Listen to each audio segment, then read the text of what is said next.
자, 오늘 말씀의 주제는 진실한 환영인가, 이런 제목으로 우리가 함께 은혜를 나눕니다. 오늘 본문에 보면 예수님이 예루살렘에 입성하시는 장면이 나옵니다. 예수님이 예루살렘에 입성하실 때 그곳에 있던 이스라엘 사람들은, 유대인들은 예수님을 환영했습니다. 환영하는데 보통 환영한 게 아닙니다. 아주 열렬히 환영했습니다. 종려나무 가지를 흔들면서 또 옷가지들을 바닥에 깔아놓으면서 열렬히 호산나 하면서 그들은 예수님을 맞이했습니다. 예수님을 왕으로 모신 거죠. 그들은 목이 터져라 호산나 외쳤습니다. 그들의 목소리가 얼마나 컸던지 마치 하늘을 태울 듯이 그들의 목소리는 컸습니다. 이 장면을 마태복음 21장 10절은 얼마나 그 열기가 뜨거웠는지를 우리에게 전해줍니다. 함께 볼까요? 21장 10절 말씀을 좀 봅시다. 21장 10절 마태복음 함께 읽어봅시다. 예수께서 예루살렘에 들어가시니 온 성이 소동하여 이르되 이는 누구냐 하거늘. 아멘. 오늘 마태복음 20장 10절에 보니까 온 성이 소동했다 이렇게 말하고 있습니다. 여기서 소동하다는 헬라어 단어는 세이오라는 단어인데 흔들다, 흔들리다 이런 단어입니다. 예루살렘 전체가 흔들릴 정도로 그렇게 소동하는 소리가, 고함 소리가, 호산나는 그 우렁찬 소리가 들렸던 것 같아요. 그만큼 열광적으로 열렬히 그들이 예수님을 환영을 했습니다. 왜냐하면 그들에게 있어서 예수님에 대한 기대가 컸어요. 예수님이 그들의 나라를 해방시켜 주기를, 또 그들의 삶을 바꿔주기를 바라는 그런 소망 때문에 그들은 정말 목청껏 예수님을 열렬히 환영을 했습니다. 하지만 우리는 그런 그들을 그렇게 좋게 보지 않습니다. 왜냐하면 우리가 알고 있어요.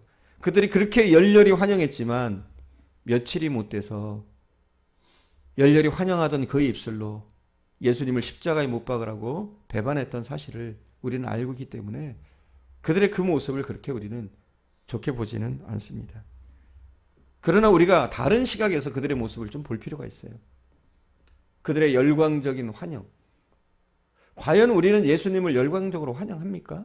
아니, 우리의 인생에서 예수님을 오늘 본문에 나오는 그들처럼 열렬하게 호산나면서 손을 들면서 열광적으로 환영해 본 적이 있습니까?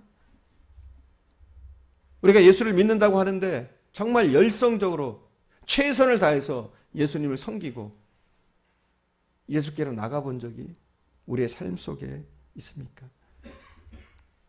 사랑하는 여러분, 여러분은 예수님을 매일매일 환영하십니까? 예수님 함께 해주셔서 감사해요. 예수님, 목 놓아 소리치면서, 그렇게 마음속으로라도 목 놓아 소리치면서 예수님을 환영하고 있는지, 여러분의 인생에서 예수께 미쳐본 적이 단 한 번이라도 있는지 한번 물어볼 필요가 있다고 생각해요. 여러분, 신앙이라는 게 뭡니까? 뭐 여러 가지로 말할 수 있겠지만 신앙은 예수께 미치는 겁니다. 사실은 신앙이란 뭐냐? 예수께 미치는 거예요. 여러분, 그런데요, 미치려면은 완전하게 미쳐야 돼요. 유양 미치려면 확실하게 미쳐야 되는데 우리가 확실하게 미치지 못하고 왔다 갔다 할 때, 이럴 때 사실은 문제가 생깁니다. 말씀을 들으면서도, 기도를 하면서도 반신반의하는 사람들이 있어요. 예수님 계신가? 하나님 존재하는가? 사실 반만 미치니까 문제가 되는 겁니다. 우리가 반만 미치니까 신앙생활이 재미도 없고 신앙생활 하면서도 우리 속에 참 평안이 없는 거예요. 제대로 안 미치니까. 실제로 성공한 사람들은 다 미친 사람들이에요. 대부분 보면 성공한 사람들. 어떤 한 분야에 미쳤기 때문에 성공하는 거예요. 베토벤은 음악에 미쳤습니다. 미켈란젤로는 미술에 미쳤습니다. 에디슨은 발명에 미쳤습니다. 미쳤기 때문에 아직까지도 그들의 족적이 우리에게 남아 있습니다. 신앙도 마찬가지입니다. 어떤 사람이 신앙생활 잘할 수 있습니까? 미쳐야 잘합니다. 예수께 미치면 신앙생활 잘할 수 있습니다. 어떤 사람이 예수 믿는데 성공할 수 있습니까? 어떤 사람이? 미치면 신앙생활에 성공합니다. 우리가 성경을 보면서 별로 배우지도 못한 제자들이 땅끝까지 나가서 복음을 전하는 그런 모습들을 봅니다. 어떻게 이것이 가능했을까요? 예수께 미쳤기 때문입니다. 우리 바울이라는 사람을 보면 바울은 병약한 몸이었어요. 그렇지만 그 몸을 가지고 그는 세 차례에 거쳐서 거의 그 당시에는 세계라고 그러죠. 세계를 돌면서 복음을 전했습니다. 어떻게 그것이 가능할까요? 예수께 미치니까 그게 되더라고요. 여러분, 우리가 성경을 보면 제자들은 핍박을 당하고 때로는 감옥에 갇힙니다.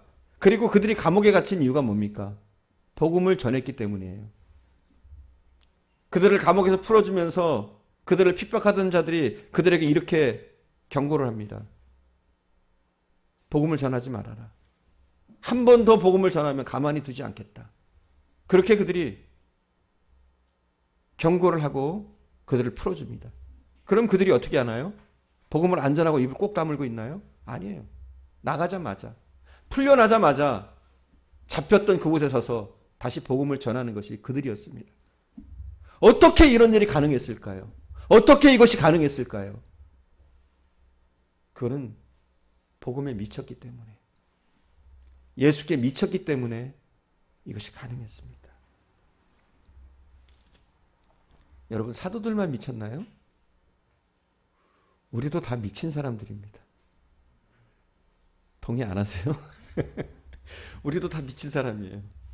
주일날 갈 곳도 많고 할 일도 많은데 주일날 아침부터 나와가지고, 아니 어떤 사람은 거의 아침 일찍 새벽부터 나와가지고 아침부터 저녁까지 교회에서 봉사를 합니다. 예배를 드립니다. 돈 받고 여러분 오셨어요 여기? 뭐 여기 주일날 여기서 봉사하면 돈 드립니까? 아니 뭐 드리는 거 있어요? 아니에요. 근데 와서 예배하고 봉사하고 찬양하고 그러는 거예요. 왜 그래요? 이건 말로 설명이 안 돼요. 미쳤기 때문에 그래요.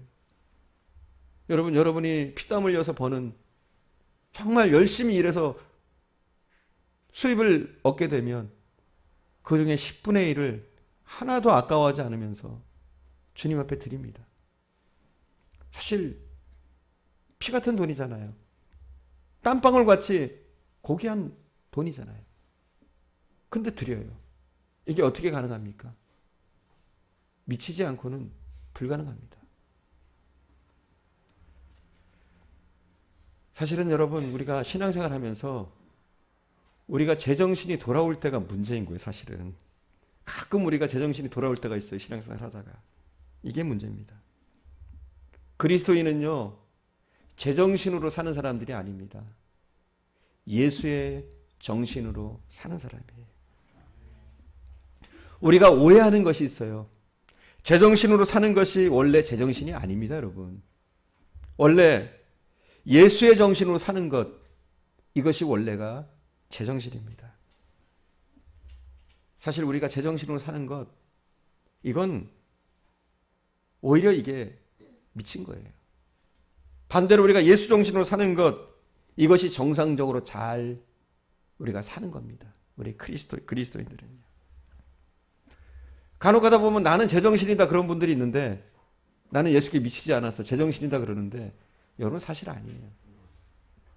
사람은요, 무엇인가에 미쳐 살게 돼 있어요. 무엇인가에. 반드시 누구든지 무엇인가에 미쳐서 살게 돼 있어요. 우리가 예수께 미치지 않으면, 예수께 미치지 않고 다른 것에 미치면 우리의 삶이 정말 미친 삶이 되는 거예요. 사람은 꼭 무엇인가에 미쳐 살게 돼 있습니다. 무엇인가에 빠져 살게 돼 있어요. 돈에 미친다든지, 재물에 미친다든지, 또는 명예에 미친다든지, 인기에 미친다든지, 쾌락에 미친다든지, 자녀에 미친다든지, 무엇인가에 미쳐서 살게 돼 있어요. 마귀가 그렇게 만듭니다. 왜 마귀가 우리가 다른 것에 미쳐 살게 만듭니까? 예수께 미치지 못하게 하기 위해서. 그겁니다, 여러분. 계속 마귀는 우리가 다른 것에 미치게 만듭니다. 다른 것에 우리의 시간을 뺏기고 다른 것에 우리가 집중하도록 마귀는 만듭니다. 때로는 사업에, 때로는 자녀에, 때로는 나의 명예에, 때로는 나의 학업에 미치게, 거기에만 미치도록 만드는 거예요.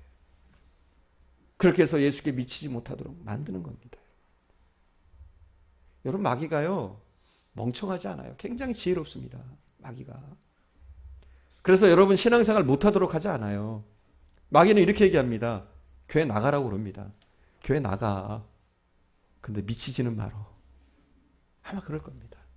예배는 드려. 그러나 적당히 드려. 기도도 해. 하지만 가끔은 쉬어. 이게 마귀가 하는 일입니다, 여러분. 우리가 예수께 미치지 못하도록, 예수께 온전한 예배를 드리지 못하도록, 예수께 나의 삶을 헌신하지 못하도록 마귀는 만드는 거예요, 여러분. 우리는 자주 그래요. 딴 것에 미칩니다. 때로는 마귀의 소리를 복음으로 들어요. 아, 적당히 해야지. 쉬어가면서 해야지. 아, 이렇게까지 할 필요 있나? 마귀의 소리를 복음처럼 듣고 우리에게 너무나 이 마귀의 소리들이 달콤하게 들립니다. 혹시 여러분 가운데 지금 마귀의 소리를 복음으로 듣고 신앙생활 하는 분은 없는지 생각해 보시기 바랍니다. 우리가 마귀의 말을 복음으로 듣고 살아가면 우리의 삶은 나락으로 떨어집니다. 신앙생활을 하고 있는 듯 하지만 주님과는 점점 멀어지는 그런 삶을 우리가 살아갈 때가 많습니다. 오늘 본문에 보면 예수님이 예루살렘에 입성하시는 장면이 나오는데 우리가 한번 살펴보겠습니다. 오늘 본문 14절 15절 함께 보겠습니다. 14절 15절. 14절 15절. 예수는 한 어린 나귀를 보고 타시니 이는 기록된 바 시온에 따라 두려워하지 말라 보라 너의 왕이 나귀 새끼를 타고 오신다 함과 같더라. 아멘. 일찍이 스가랴는 예수께서, 그러니까 메시아가 나귀를 타고 오실 것을 말을 하고 있습니다. 그럼에도 불구하고 지금 예수님이 예루살렘에 입성하시는 장면은 너무나 초라한 거예요. 예수님이 입은 옷은 왕복이 아닙니다. 분명 평범한 갈릴리 사람들이 입었던 정말 평범한 옷, 그 옷을 예수님이 입으셨습니다. 예수님이 타신 나귀에 앉혀진 안장은 용의 문양이 그려져 있다거나 아니면 봉양의 문양이 그려져 있는 그런 화려한 안장이 아니었습니다. 그냥 옷가지를 벗어서 걸쳐놓은 초라한 안장. 그리고 예수님을 따르던 사람들도 뭐 어떤 대단한 신하나 대단한 인물들이 아니었습니다. 남루한 옷을 입은 12명의 초라한 사람들. 어떻게 보면 이 행렬은 굉장히 초라해 보이는 행렬이고 심하게 얘기하면 우스꽝스러운 행렬이었어요. 그럼에도 불구하고 이 행렬을 보면서 웃는 사람이 하나도 없었어요. 참 우스꽝스러운 모습이었는데, 아이러니한 모습이었는데 배꼽을 잡고 웃는다든지 박장대소를 한다든지 이런 모습이 보이지 않았어요.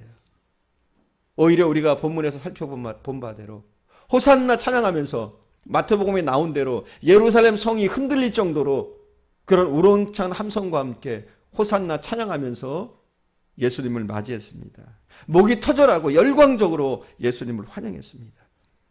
분명 예수님의 행색은 볼품이었고 예수님의 행차는 굉장히 우스꽝스러웠음에도 불구하고 그들이 그렇게 열렬히 예수님을 환영한 이유는 무엇이었을까요? 그들이 예수님의 실상을 바로 알았기 때문일까요? 아니면 예수님의 실상을 바로 알지 못했기 때문에 그렇게 환영을 했을까요? 그들이 환영한 것은 예수님을 잘못 알았기 때문에 환영한 겁니다. 예수님의 실상을 제대로 알지 못했기 때문에 그들은 예수님을 그렇게 열렬히 환영했던 거예요. 그 이유가 사실 오늘 본문에 나와 있습니다. 왜 그들이 그렇게 열렬히 환영했느냐? 오늘 본문에 보면 나와 있어요. 17절, 18절 우리 함께 볼까요? 17절, 18절 함께 봅니다. 나사로를 무덤에서 불러내어 죽은 자 가운데서 살리실 때 함께 있던 무리가 증언한지라.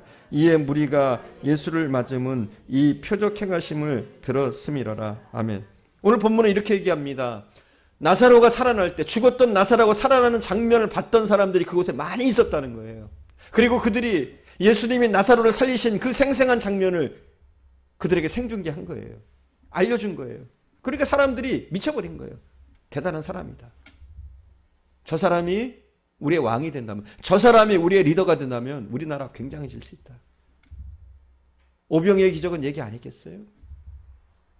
중풍병자를 살리신 건 얘기 안 했겠어요? 그의 수많은 기적과 이적에 대해서 이야기하니까 사람들이 미쳐버린 거예요. 무엇 때문에? 예수께 미친 게 아니죠. 그 기적과 이적에, 그 현상에 미쳐버린 거예요. 그리고서 열렬한 환영을 한 것이죠. 주님이 그런 능력의 소유자라면 충분히 자신들의 욕망을 채워줄 수 있다. 그렇게 믿었기 때문에 그들은 예수님을 통해서 자신들의 욕망을 채우기 위해서 예수님을 열렬히 환영했습니다. 그들이 예수님을 환영했던 까닭은 그들의 철저한 이기심 때문이었습니다. 그러나요, 이기심의 바탕을 둔 신앙은요, 오래가지 못합니다. 그들의 그 열렬한 환영은 닷새가 못 돼서 오히려 예수님을 향한 저주로 돌변합니다. 호산나 열광하면서 외쳤던 그들의 음성은 십자가에 못 박으소서, 십자가에 못 박으소서 하는 다른 목소리로 변합니다. 요한복음 19장 15절에 보면 나와 있는데 좀 보여주세요. 요한복음 19장 15절 함께 읽읍시다. 그들이 소리지르되 없이 하소서, 없이 하소서, 그를 십자가에 못 박게 하소서. 빌라도가 이르되 내가 너희 왕을 십자가에 못 박으랴. 대제사장들이 대답하되 가이사 외에는 우리에게 왕이 없나이다 하니. 닷새 전에 그렇게 외쳤던 그 함성이, 그 함성의 여운이 채 가시기도 전에 그들은 십자가에 못 박으소서, 못 박으소서. 어쩌면 그렇게 정반대 방향으로 돌아설 수가 있습니까? 그러나 여러분, 이기심에 사로잡히면 얼마든지 그럴 수 있습니다. 이것이 그들만의 문제인가 하면 그게 아니에요. 그건 우리의 문제이기도 합니다. 오늘날 우리 크리스찬들의 문제이기도 합니다. 우리들 역시 이기심에 빠지면 우리도 자유로울 수가 없어요. 우리가 지금 이 자리에 있기 망정이지, 만약에 우리가 그 현장, 그 예루살렘의 현장에 우리가 있었다면 우리도 그들처럼 호산나 찬양하던 그 입술로 예수를 십자가에 못 박으라고 우리도 그 누구보다도 열렬하게 소리쳤을 거예요. 우리가 특별히 나쁘다는 이야기는 아닙니다. 이기심에 사로잡히면 누구든지 그런 행동을 할 수 있다는 겁니다. 어떤 남자와 두 여자가 살았대요. 두 여자. 근데 한 여자는 나이가 젊었습니다. 그래서 이 남자가 여자에게 가면 여자가 이렇게 말을 하는 거예요. 당신이 너무 늙어 보여서 내가 친구들 보기에 민망해요. 그러면서 남자의 머리를 뽑는 거예요. 흰머리를 뽑는 거예요. 젊은 여자한테 가면. 그래서 이제 젊은 여자를 만나고 나이 많은 여자한테 가면, 나이 많은 여자는 어떻게 하느냐? 딱 가면은 내가 당신하고 친구들 만나려면 창피해서 못 만나겠어요. 똑같이 얘기를 해요. 그러면서 이번에는 검은 머리를 뽑는 거예요. 늙었다 이거. 나중에 어떻게 됐을까요? 대머리가 됐다 그래요. 이기심이 무서운 겁니다. 이렇게 만드는 거예요. 간혹 가다 보면은 바위 틈에서 자라는 나무나 식물들을 봐요. 그러면 느끼는 감정이 어떠냐면, 야, 생명력이 대단하네, 끈질기네, 이런 느낌을 받아요. 그렇잖아요. 바위를 뚫고 나오는 그 생명력 대단하잖아요. 근데 우리의 이기심은 이거보다 더 대단합니다. 뽑을 수가 없을 정도로 우리의 이기심에 우리가 뿌리를 두면은 정말 잔인할 정도로, 우리가 끊을 수 없을 정도로 불뚝불뚝 우리 마음을 뚫고 나와버립니다. 우리 이기심의 뿌리는 우리 마음속 깊이 너무나 단단하게 뿌리 박혀 있어가지고 뽑아내고 잘라내도 잘 뽑히지도 끊기지도 않습니다. 사실 우리가 저지르는 모든 죄악의 시작은 어쩌면 우리의 이기심에서 비롯될 수가 있어요. 그래서 우리 그리스도인들은 우리의 목표를 행복에 두면 안 돼요. 여러분 잘 알아야 돼요. 우리의 목표를 행복에 두면 우리의 신앙생활은 실패해요. 하지만 우리 그리스도인들은 우리 삶의 목표를 거룩에 둬야 돼요. 거룩. 그럼 우리의 신앙을 성공적으로 이끌 수 있어요. 우리가 행복에다가 우리의 목표를 두면 우리의 이기심이 발동해요. 우리의 행복에 초점을 맞출 때 계속해서 우리 이기심이 발동하는 거예요. 사실 나의 행복을 찾아 나설 때 이미 우리 속에서 이기심이 발동을 합니다. 그래서 우리 그리스도인들은 나의 행복을 추구하는 것이 아니라 주님의 행복을 구하는 사람이 돼야 돼요. 주님의 기쁨을 구하는 사람이 돼야 돼요. 쉽게 얘기하면. 우리 그런 찬양 부르잖아요. 나 주님의 기쁨 되기 원하는, 이런 신앙 고백이 우리에게 필요해요. 내가 기쁨을 얻으려고 살아가는 것이 아니라, 나의 행복을 추구하며 살아가는 것이 아니라 주님이 무엇을 기뻐하실까? 여기에 오히려 초점을 맞춘다면 우리의 인생이 진짜 행복을 찾을 수가 있어요. 우리가 얻으려고 하는 그 가짜 행복이 아니라 우리가 거룩의 목표를 두고 주님을 기쁘시게 하는데 우리의 인생에 초점을 맞추면 우리가 거짓 행복에 속아서 사는 것이 아니라 참 행복을 이 땅에서 진정으로 누리면서 살 수가 있습니다. 사실 자기의 행복을 추구하면서 살았던 사람들은 대부분 성경에 보면 불행한 인생으로 끝납니다. 하지만 주님께 초점을 맞추고 주님께 기쁨을 드리려고 했던 사람들은 많은 아름다운 열매를 맺는 것을 우리는 성경을 통해서 보게 됩니다. 여러분, 우리가 예수를 믿을 때 주님의 허상을 믿으면 안 돼요. 우리는 실상을 붙잡아야 돼요. 주님이 예루살렘에 입성할 때 멋모르고 환영했던 그런 모습의 허상의 예수님을 쫓는 것이 아니라 실상의 예수님, 그 예수님을 우리는 붙잡아야 됩니다.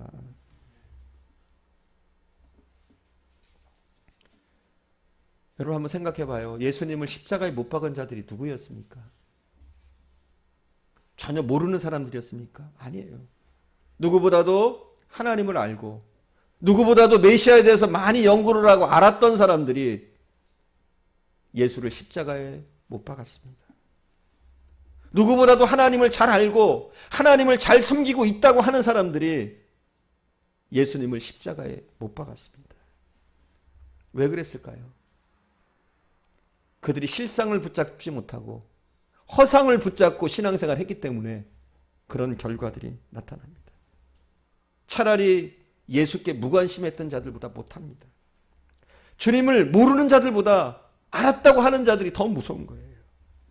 적어도 무관심한 자들은 무관심했기 때문에 주님을 십자가에까지 못 박지는 않습니다. 모르는 자들은 예수를 모르기 때문에 예수를 십자가에 못 박는 데까지 내몰지는 않았습니다.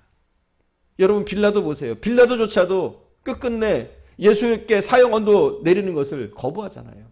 그러다가 결국 그는 뭐 세상적인 사람이니까 자기의 이익을 위해서 예수님을 그냥 내주도록 십자가에 못 박도록 허락하게 했을 뿐이지 그는 주동자는 아닙니다. 사실은.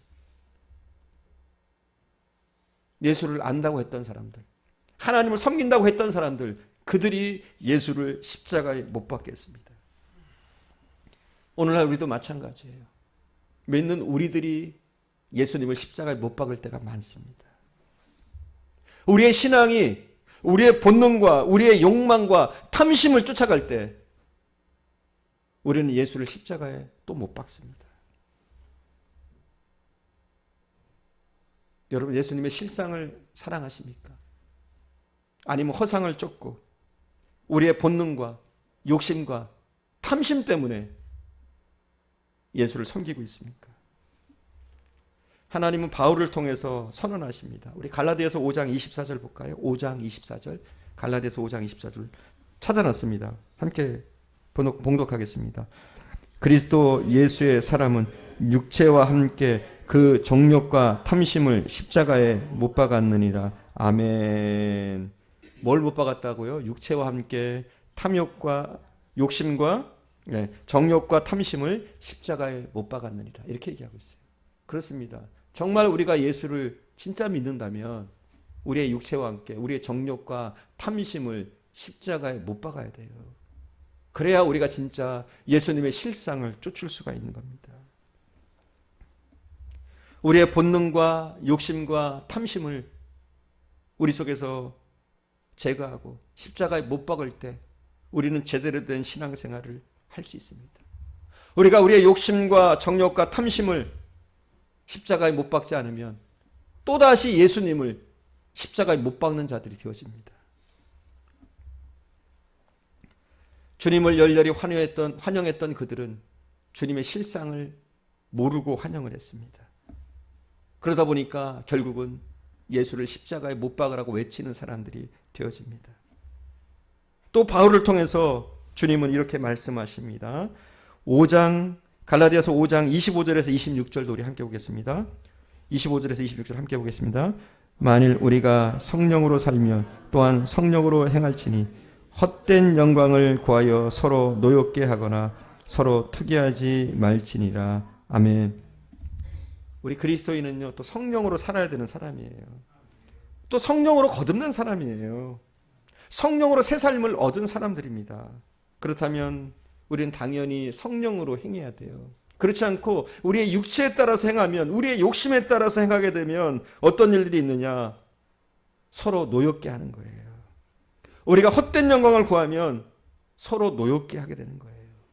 그리고 투기하게 되는 거죠. 시기하고 투기하고. 이런 삶을 끊임없이 살게 되는 거예요. 하지만 우리가 성령으로 행할 때 우리가 온전한 신앙생활을 할 수 있는 줄 믿습니다. 자기 행복을 위해서 주님을 붙잡은 사람, 이것은 행복할 수 없어요. 우리 간혹 그렇잖아요. 우리 신앙생활 초창기에는 그래요. 나의 행복을 위해서 주님을 붙잡습니다. 그죠?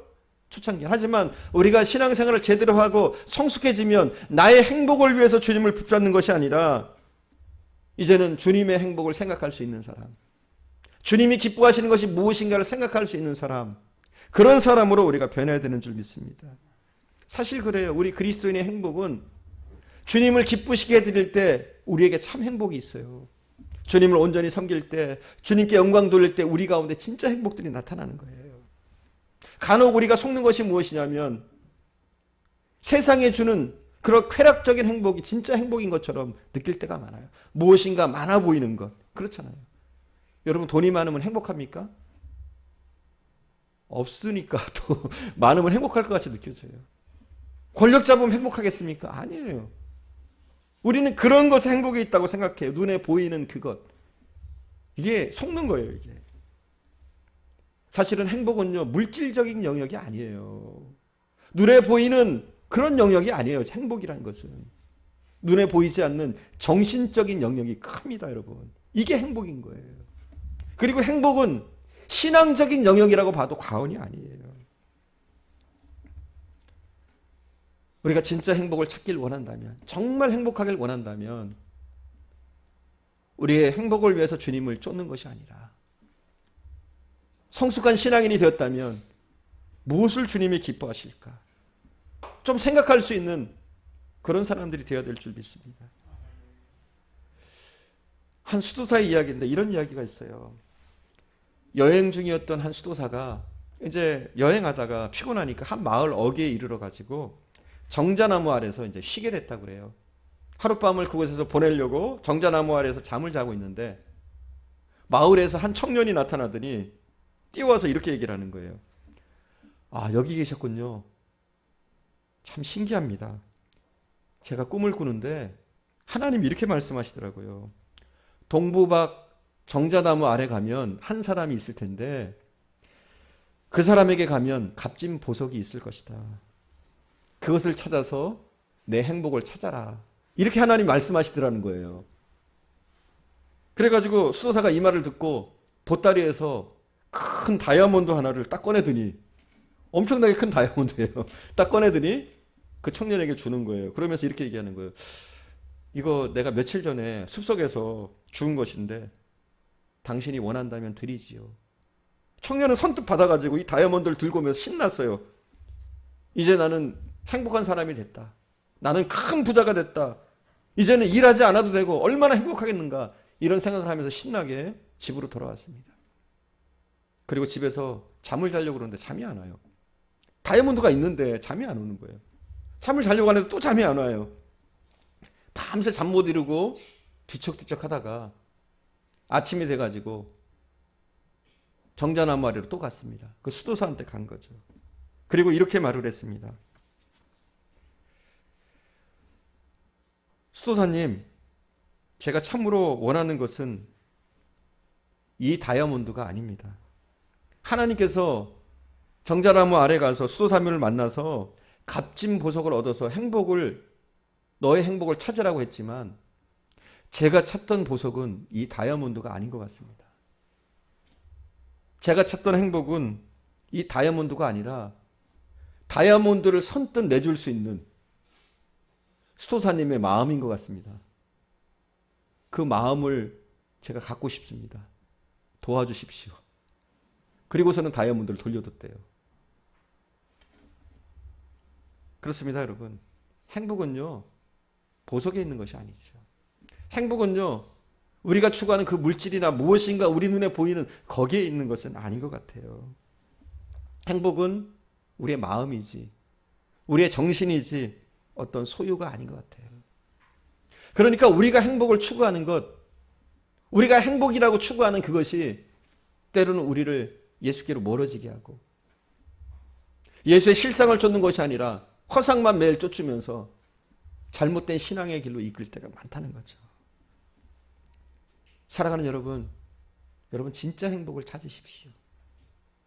그리고 여러분 인생을 살면서 너무 분주하게 살지 마시고 때로는 여러분 속에서 일어나는 내면의 소리를 들으십시오. 때로는 속에서 들려오는 내 양심의 소리, 때로는 내 속에서 들려오는 성령의 소리, 하나님의 음성을 때로는 들으면서 여러분 살아가시기를 바랍니다.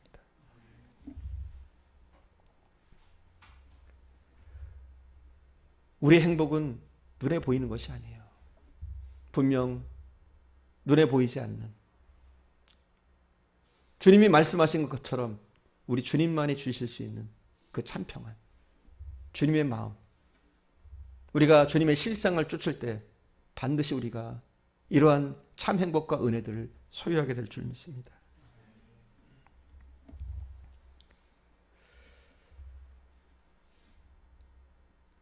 또한 우리가 추구해야 될 것이 있다면 우리의 행복도 추구하지만 우리 크리스찬은요, 정말 추구해야 될 행복이 뭐냐면 타인의 행복을 추구하는 사람. 그러니까 나의 행복을 추구하기보다는 우리는 이 땅에서 주님의 행복 그리고 타인의 행복을 좀 생각할 수 있는 사람. 그렇게 될 때 우리는 진짜 행복을 우리 속에서 누릴 수 있는 사람이 될 줄 믿습니다. 사르트라는 사람은 이런 얘기를 했어요. 타인은 지옥이다. 뭐라고요? 다른 사람은 지옥이라는 거예요. 사람만 생각해도. 근데 피에르라는 신부는 이런 말을 했어요. 타인이 없는 나는 지옥이다. 그러니까 누군가 없다면 나의 인생 자체가 지옥이라는 거죠. 여러분 사실 그래요. 타인이 불행해지면 나도 불행한 겁니다. 우리가 타인이 불행한 것을 보면서 웃을 수 없어요, 사실은. 그러나 타인이 행복해지면 나도 행복해집니다. 영국 속담에 이런 말이 있어요. 하루 동안 행복하려면 이발을 하라. 일주일 동안 행복하려면 여행을 하라. 한 달 동안 행복하려면 집을 사라. 1년 동안 행복하려면 결혼을 하라. 그런데 일생 동안 행복하려면 이웃을 섬겨라. 한번 해봐요. 그럼 일생 동안 행복하대. 우리 크리스천의 행복은 그런 것 같아요. 주님의 행복을 구할 때, 주님의 기쁨을 구할 때, 그리고 타인의 행복을 구할 때 우리 그리스도인들은 진정한 행복을 느끼고 인생의 보람을 느끼고 또한 우리가 주님의 허상이 아닌 실상을 쫓을 때 우리의 삶은 더욱더 우리가 정말 바라던 그 행복 가운데로 나가게 되는 줄 믿습니다. 우리가 그렇게 주님을 참으로 진실로 환영하는 그런 사람들 되기를 간절히 축원드립니다. 우리 함께 찬양 드린 후에 기도하는 시간 갖겠습니다.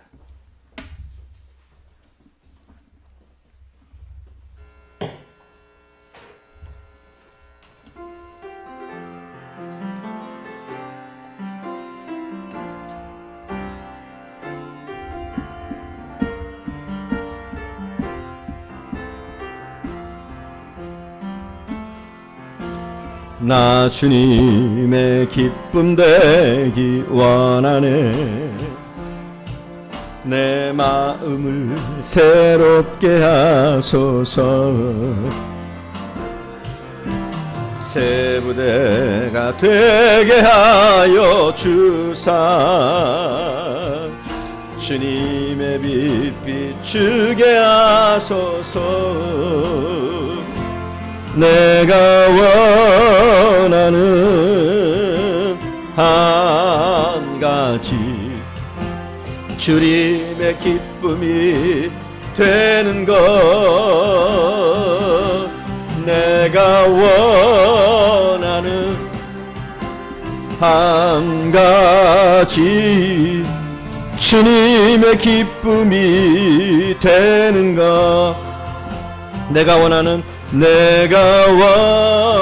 원하는 한 가지, 주님의 기쁨이 되는 것. 내가 원하는 한 가지, 주님의 기쁨이 되는 것. 겸손히 내 마음 드립니다. 겸손히 내 마음 드립니다. 나의 모든 것 받으소서. 나의 맘 깨끗게 씻어 주사. 주의 길로 향하게 하소서. 내가 원하는 한 가지, 주님의 기쁨이 되는 것. 내가 원하는 한 가지, 주님의 기쁨이 돼. 한 번 더 합니다. 겸손히 내 마음 드립니다. 겸손히 내 마음 드립니다. 나의 모든 것 받으소서. 나의 몸 깨끗게 씻어 주사. 주의 길로 향하게 하소서. 내가 원하는 한 가지, 주님의 기쁨이 되는 것. 내가 원하는 한 가지, 주님의 기쁨이 되는 것. 내가 원하는 한 가지, 주님의 기쁨이 되는 것. 내가 원하는 한 가지, 주님의 기쁨이 되는 것. 주님의 기쁨이 되는 것.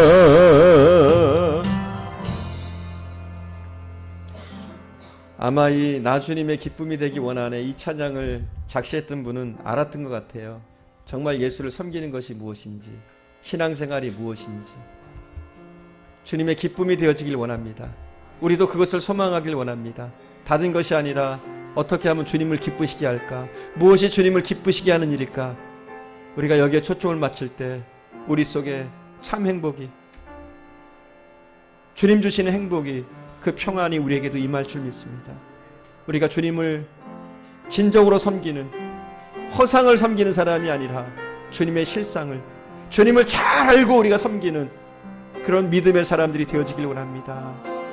이 시간 함께 기도하길 원합니다. 주님, 진실되게 섬기길 원합니다. 나의 행복을 위해서 주님을 따르는 것이 아니라 우리가 주님이 기뻐하시는 것이 무엇인가를 우리는 행할 수 있는 저희들 되어지게 하옵소서. 이 시간 이런 제목으로 우리가 함께 기도하기 원합니다. 우리 함께 기도합니다.